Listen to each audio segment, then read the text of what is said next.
Have you ever felt invisible? Like your greatest contributions were simply absorbed by the world around you, uncredited, uncelebrated. Imagine pouring your soul into something, watching it flourish, only for others to bask in the very light you helped create. This is the story of Julia Renz, a woman who understood invisibility better than most. At 29, Julia had spent years meticulously weaving the intricate tapestries of data and strategy behind the scenes of a booming media agency in Vienna. She was the ghost in the machine, the quiet architect of their meteoric rise. Her workspace was a small, almost forgotten nook, far from the gleaming executive offices, a place where the hum of servers was louder than any human voice. Julia herself was unassuming, often dressed in practical, comfortable clothes, her dark hair usually pulled back, her eyes constantly scanning, analyzing, connecting the dots no one else saw. She worked late, long after the last ambitious intern had left, long after the senior executives had departed for their lavish dinners. The faint glow of her monitor was often the only light in her corner of the sprawling office as she deciphered market trends, predicted audience shifts, and crafted the precise strategies that would become the agency's next big win. She didn't seek recognition. She simply sought truth in numbers, the clarity of a perfect plan.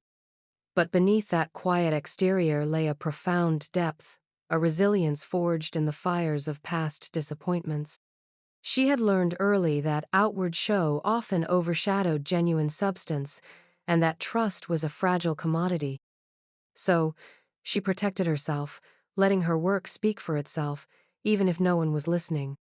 Her dedication was a quiet force, a testament to her belief that true value would, eventually, find its way to the surface.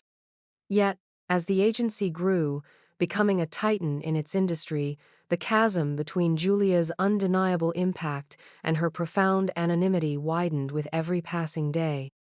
The very success built upon her insights created a brighter spotlight, illuminating everyone but her. She was a foundational pillar of a grand edifice, yet she remained hidden in its deepest shadows. Her desk, cluttered with market reports and complex algorithms, was a stark contrast to the sleek, minimalist environments of those who reaped the rewards of her silent brilliance. Every keystroke, every late-night calculation, was a silent testament to a genius that remained largely, heartbreakingly, unseen.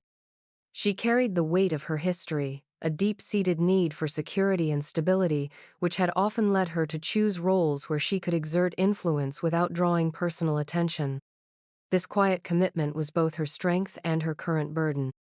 The agency's ascent was nothing short of phenomenal. Its campaigns consistently hit targets, then shattered them. Clients flocked, investments poured in, and the industry whispered about the Midas touch of its senior leadership. But the real magic, the strategic alchemy, happened in Julia's quiet corner. It was her intricate segmentation models that pinpointed the niche audiences others missed, her predictive analytics that foresaw market shifts months in advance, her innovative campaign structures that generated unprecedented engagement. She was the one who, through countless hours of meticulous research, identified the emerging digital platforms that would revolutionize their outreach, or uncovered the subtle psychological triggers that unlocked consumer desire. Each triumph, from a record-breaking product launch to a viral social media phenomenon, had Julia's fingerprints all over its foundational strategy. Yet, in the glittering boardrooms and the raucous celebratory lunches, it was the senior executives who basked in the reflected glory. Marcus Thorne, the head of client relations, would eloquently present his groundbreaking strategy, a plan lifted verbatim from Julia's detailed reports. Helena Vance, the marketing director, would boast about her ingenious campaign concept, a refined version of Julia's initial, more radical, but ultimately more effective, outline. They were charismatic, articulate, and adept at the art of self-promotion. They spoke of intuition and vision, while Julia relied on cold, hard data and relentless iteration. She watched from a distance, a faint, almost imperceptible sigh escaping her lips whenever another one of their brilliant ideas, undeniably hers, was applauded. There was no malice in her heart, only a quiet understanding of the way the world often worked. She had, in her own way, contributed to their success, content in the knowledge that her work held undeniable value, even if it wasn't attributed to her. The company's 10th anniversary approached, a monumental milestone. Plans for a grand gala were already underway, promises of an unforgettable night, a testament to their decade of dominance. The air crackled with anticipation, but for Julia, it was merely another event that would highlight the glaring disparity between those who performed and those who performed and were seen. She felt a familiar tightening in her chest, the quiet resignation to her place outside the spotlight. Yet, she found a strange comfort in her anonymity, a protective layer against the very kind of superficiality that dominated the upper echelons of the agency. The whispers of the upcoming celebration filled the office, a stark reminder of the social hierarchy she inhabited. The buzz around the agency's 10th anniversary gala intensified with each passing day. Invitations, embossed with the company's sleek logo, were distributed, and the senior executives began to discuss the seating arrangements for the exclusive head table, reserved for the crème de la crème of the organization and their most esteemed clients.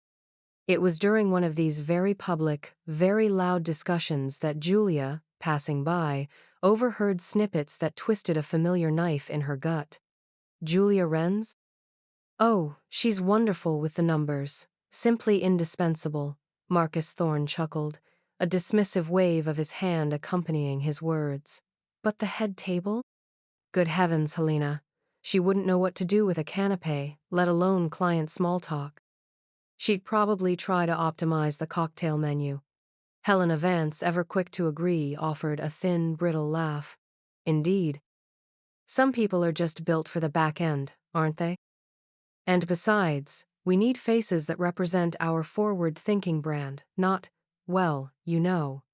The unspoken implication hung heavy in the air, a cruel, casual dismissal of Julia's entire being. They weren't merely excluding her from a table, they were mocking her social standing, her perceived lack of charisma, reducing her immense talent to a simple, almost menial function. Julia's jaw tightened imperceptibly. She felt a familiar sting of hurt, but it was quickly superseded by a quiet surge of resolve. It wasn't about the table, it was about the profound disrespect for the actual work, the intellectual labor they so casually overlooked. She knew her value, deeply and intrinsically. Their words were merely a reflection of their own shallow understanding, a testament to their inability to see beyond the surface. The exclusion was deliberate, calculated to reinforce the established hierarchy. She found her name relegated to a general employee list for the main ballroom, far from any significant interaction or acknowledgement. The contrast was jarring. Her strategies were the very foundation of their celebratory success, yet, she was deemed unworthy of even a seat near the pinnacle of that celebration. She watched as they meticulously curated the guest list, ensuring that only the right people, those who fit their glossy, superficial image, were highlighted. The subtle slights were relentless, a constant reminder of her place. Yet, Julia did not falter. She continued her work with the same unwavering dedication, her internal strength, a fortress against their casual cruelties. She believed, with a quiet conviction, that truth had a way of asserting itself, eventually. Her silent resilience was her shield, her knowing smile hidden, a private rebellion against their performative grandeur. The night of the 10th anniversary gala arrived, a spectacle of opulence and self-congratulation. The grand ballroom of Vienna's most prestigious hotel shimmered under the glow of chandeliers, filled with the clinking of champagne flutes and the murmur of polite conversation. Senior executives, impeccably dressed, moved through the crowd like royalty, their laughter echoing a little too loudly, their smiles a little too wide. Julia arrived quietly, almost unnoticed, a figure in a simple, elegant dress that contrasted with the glittering gowns and sharp suits surrounding her. She felt like an anthropologist observing a foreign tribe, detached yet acutely aware of every interaction. Her invitation, almost an afterthought, had placed her at a table far in the back, nestled among junior staff and minor vendors. From her vantage point, she could clearly see the elevated head table, a stage for the self-proclaimed architects of the agency's success. Marcus Thorne held court, his booming voice punctuated by the fawning laughter of his colleagues. Helena Vance, poised and radiant, gestured grandly as she recounted fabricated tales of strategic brilliance. They toasted each other, their glasses raised high, their faces flushed with self-adulation. "To us," Marcus declared, his voice cutting through the din, "to the vision that built this empire, to the minds that dared to dream." A wave of applause rippled through the room, punctuated by enthusiastic cheers. Julia felt a pang, sharp and undeniable. It wasn't just the exclusion. It was the blatant erasure of her relentless effort, her countless sleepless nights, her profound intellectual contributions. She watched them, not with anger, but with a profound sense of dramatic irony. They were celebrating an edifice built on her blueprints, yet they treated her as if she were merely a cog, easily replaced and entirely insignificant. She sipped her water, her gaze drifting around the room. The company's CEO, Julian Richter, a man of formidable reputation but often seen as aloof, was present, seated at the head table, a polite, almost detached smile on his face. He seemed preoccupied, his eyes occasionally scanning the room, never quite settling.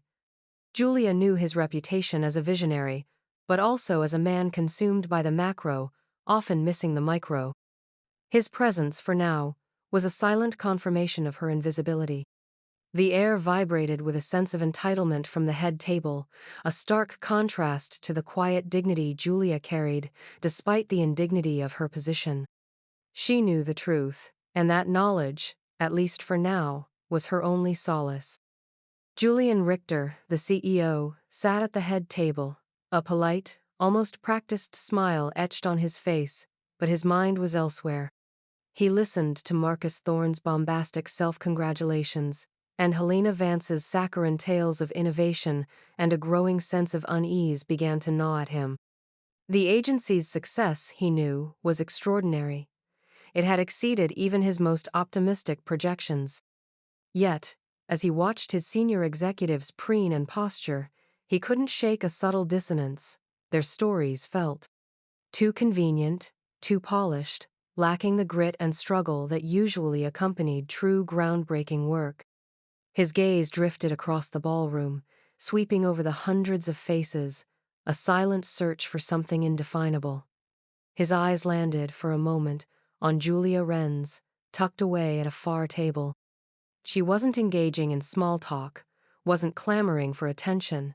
She was simply observing, her posture quiet, her eyes alert and strangely knowing.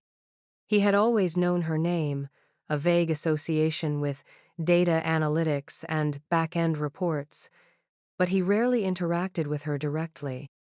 Now, in the midst of this hollow celebration, her quiet presence stood out, a flicker of memory. He recalled a particularly complex problem they had faced 2 years prior, a major client on the brink of walking away.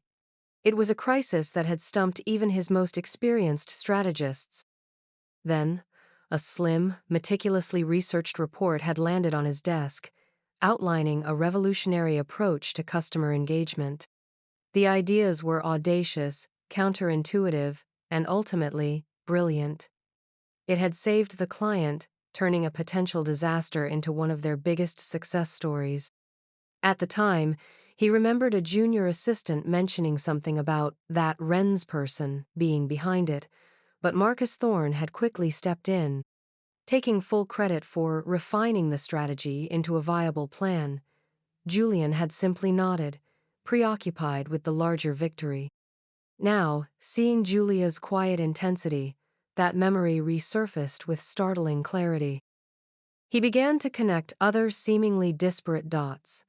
The uncanny accuracy of their market predictions, the unexpected successes in obscure niches. He had attributed it to a general team effort or the collective genius of his senior leadership. But the more he thought about it, the more he realized that the truly transformative insights almost always seemed to emanate from a source he couldn't quite pinpoint. A source that consistently delivered data-driven breakthroughs that defied conventional wisdom. The seeds of doubt had been planted, watered by the superficiality of the gala and the quiet dignity of a woman he had barely registered until this moment. The gala ended, but for Julian Richter, the true work had just begun. The nagging unease had morphed into a determined pursuit of the truth. He dismissed his driver, opting for a solitary walk through the silent streets of Vienna, his mind churning. The next morning, Julian arrived at the office before dawn, bypassing his executive assistant and heading straight to the IT department. He requested full access to all internal strategy documents, historical data analyses, and project proposals for the past 5 years, specifically cross-referencing them with initial submissions, revisions, and final presentations. He wanted to trace the lineage of every brilliant idea that had fueled their growth. Days blurred into nights as Julian immersed himself in the digital archives.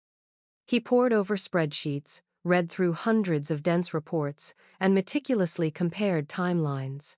What he uncovered was a pattern so stark, so undeniable, it sent a cold shock through him. Every major strategic pivot, every innovative campaign, every successful market entry had its genesis in a document authored by Julia Renz. Her name was on the earliest, most detailed, most visionary drafts. Then, weeks or months later, a refined version would appear, bearing the names of Marcus Thorne or Helena Vance, often with subtle but significant modifications that diluted the original brilliance, yet still benefiting from its core genius. He saw the intricate web of data modeling she had developed, the predictive algorithms she had pioneered, the deep dives into consumer psychology that had given them an unparalleled edge. It wasn't just that she was good with numbers, she was the strategic mastermind. The realization hit him with the force of a physical blow. He had been blind, either too trusting or too distracted by the grand narrative to see the quiet truth unfolding beneath his very nose.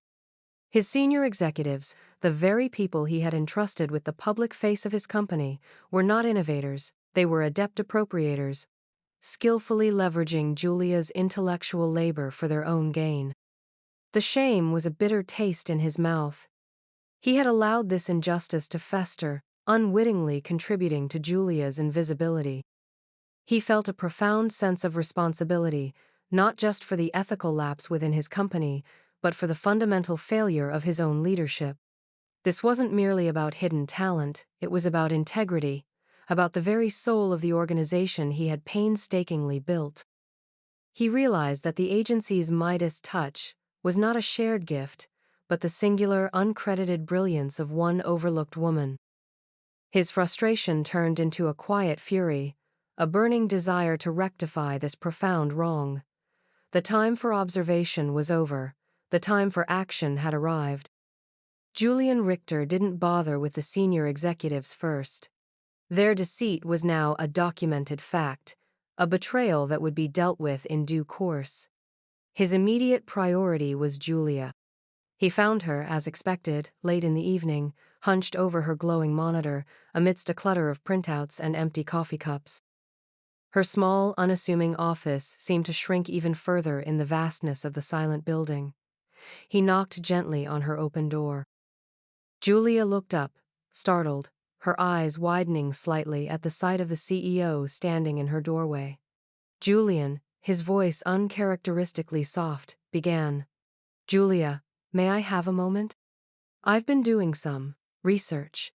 He sat on the edge of a spare chair, placing a thick dossier of documents on her desk.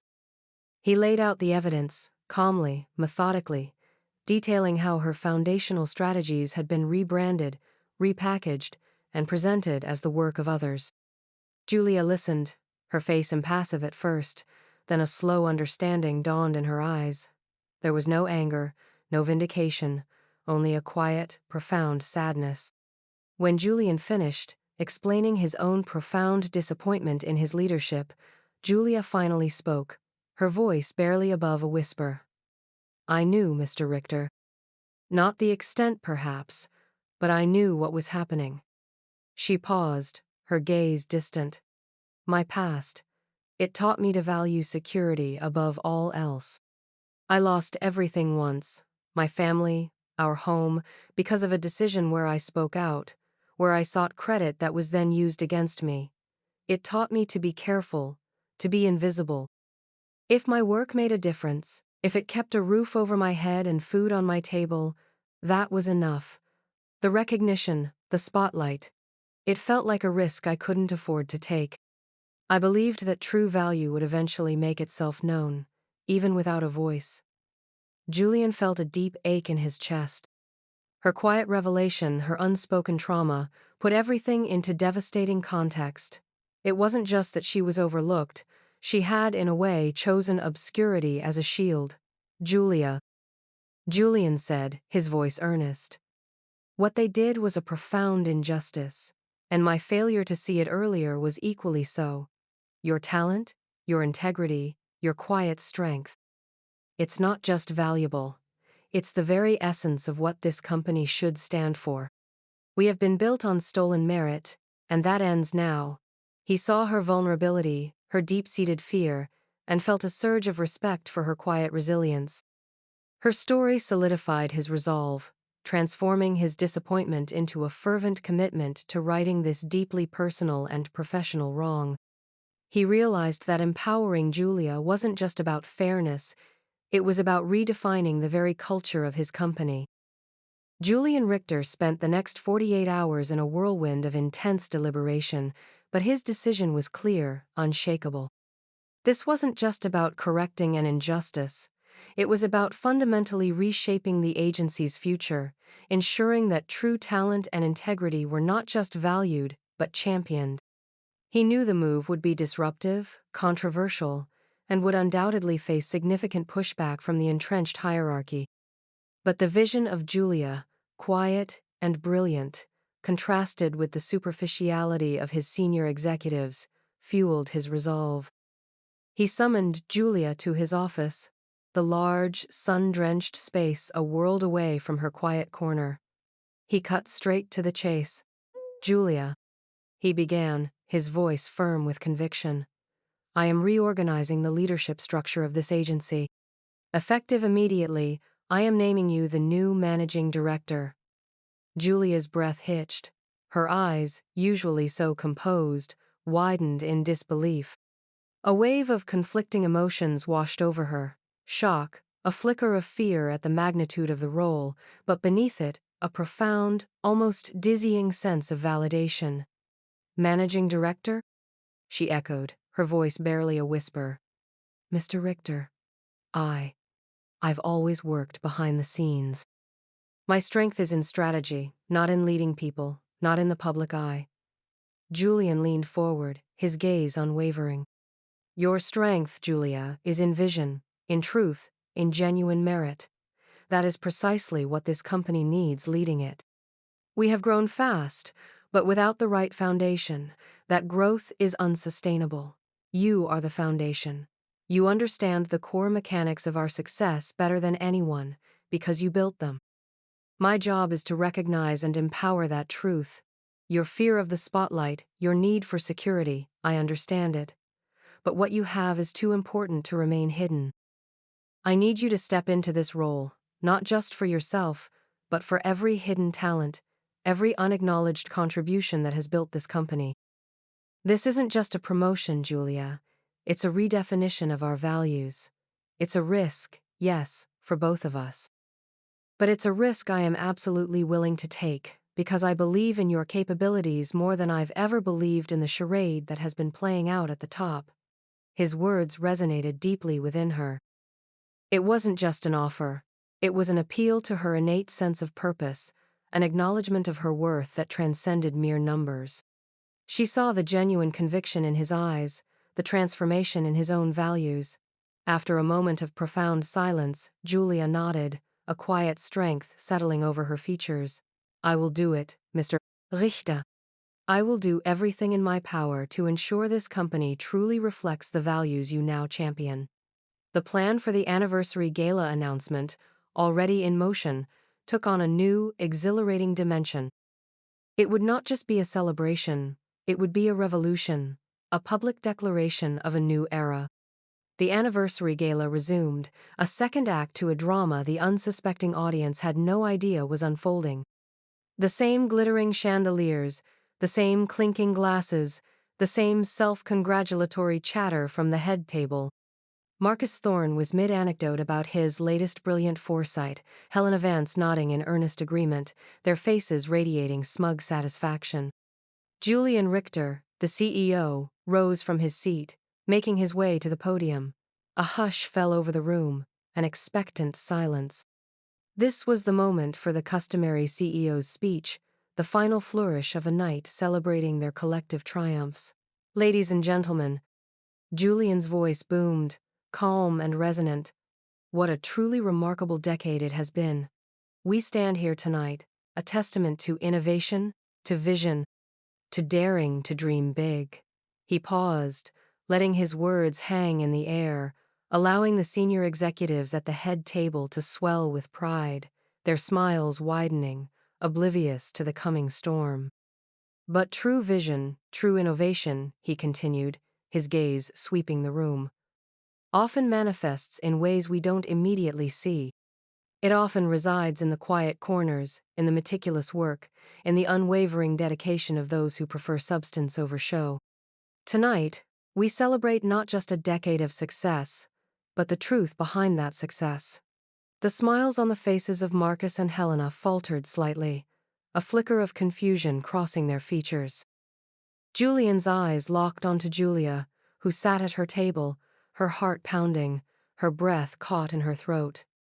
For too long, Julian declared, his voice rising. This company has benefited from profound brilliance that has gone unrecognized, uncredited.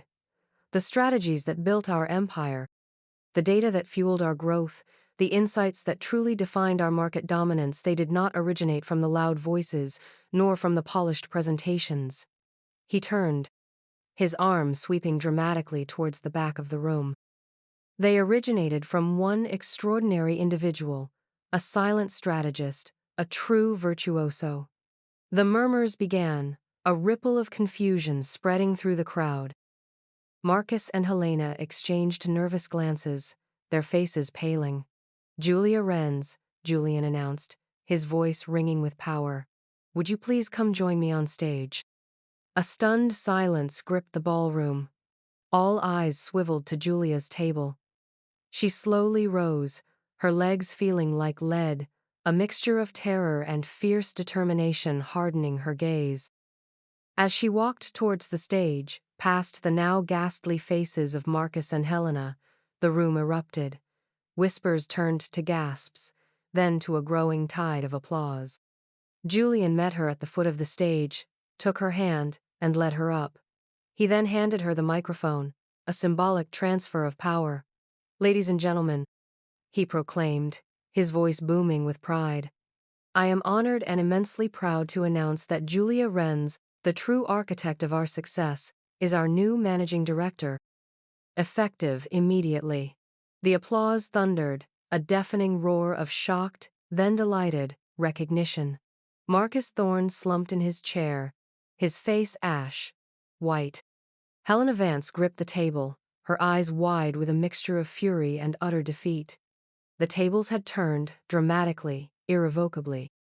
Julia stood on the stage, the microphone heavy in her hand, the deafening applause washing over her.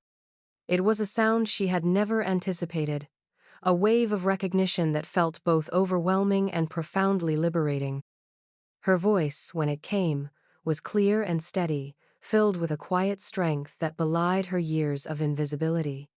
Thank you, Mr. Richter, she began, her gaze sweeping across the room, past the stunned faces of her former superiors, and thank you all. This company's success is indeed a testament to vision, but also to the countless hours of dedication from every single person who works here, often behind the scenes, often without the spotlight. My commitment as managing director will be to ensure that every contribution, every idea, every individual is seen, heard, and valued. We will build a culture where merit is not just rewarded, but actively sought out, where authenticity triumphs over artifice. Her words resonated, a promise of a new era. In the days and weeks that followed, the agency underwent a profound transformation. Marcus Thorne and Helena Vance, stripped of their power and exposed for their duplicity, resigned under pressure. Their departure, initially a source of apprehension for some, quickly cleared the way for a more open, collaborative environment. Julia, initially hesitant in the spotlight, embraced her new role with a quiet authority. She restructured departments, implemented new systems that emphasized data transparency and cross-functional collaboration, and, most importantly, fostered a culture where innovative ideas, no matter their source, were genuinely welcomed and explored. She launched mentorship programs, ensuring that aspiring talents were nurtured and recognized early, preventing others from suffering the invisibility she had endured. The CEO, Julian Richter, stood firmly by her side, his own reputation revitalized by his courageous decision. He had found his redemption, not in profit margins, but in rectifying a profound moral wrong and championing true integrity.